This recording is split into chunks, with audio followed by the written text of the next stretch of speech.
Je vois une trentaine de chiens arriver sur moi. Les chiens de chasse à courre à côté du cadavre de sa compagne. Attaqué par les chiens de la chasse à courre à telle heure ou telle heure.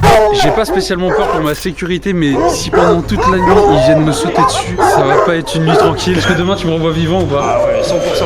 J'étends ça, je te souhaite une bonne nuit. Merci, on sent pas du tout l'ironie. Je suis actuellement en plein milieu de la nuit avec les chiens de chasse à courre qui sont parmi les suspects du meurtre d'une femme enceinte. Vous vous rendez compte de toutes ces associations de protection animale qui sont en fait en train d'accuser des animaux de meurtre et que cela pourrait aboutir en fait à des euthanasies massives. Mais alors c'est une guerre contre qui que ces opposants anti-chasse mènent? Contre les chasseurs ou contre les chiens de chasse? Donc là, on empêche les chiens de sortir et on se met devant le camion, ils peuvent pas s'en aller. Il va falloir attendre 3 heures. À l'intérieur, il fait super chaud. Alors qu'ils étaient en plein soleil, un chien est mort et 2 sont toujours en réhydratation. On a sauvé un chevreuil, nous c'est ça qu'on voit, c'est ça qu'on voit. Qui a bien vu les chiens de chasse à courre présents à côté du cadavre de sa compagne. Une meute de chiens qui était encore là aux alentours de son corps quand il l'a découvert.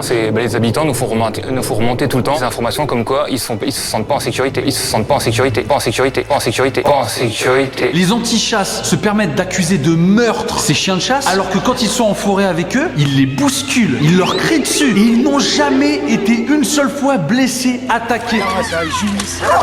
Pourquoi vous touchez au chien, madame? Ça vous dérange pas?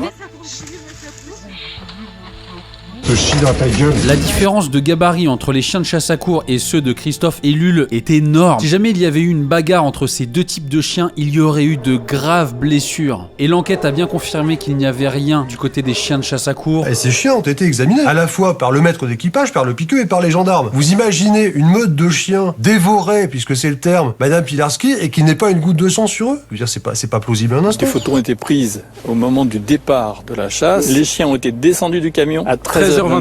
L'horaire a été confirmé par l'analyse des fichiers photos. Elisa appelle paniquée, attaquée par plusieurs chiens. Son dernier appel est à 13h17 selon nos informations, 11 minutes donc avant le début de la chasse à courre. Jamais la société de vénerie a 110 ans de vie, jamais il y a eu un accident dans lequel de cette nature aussi affreux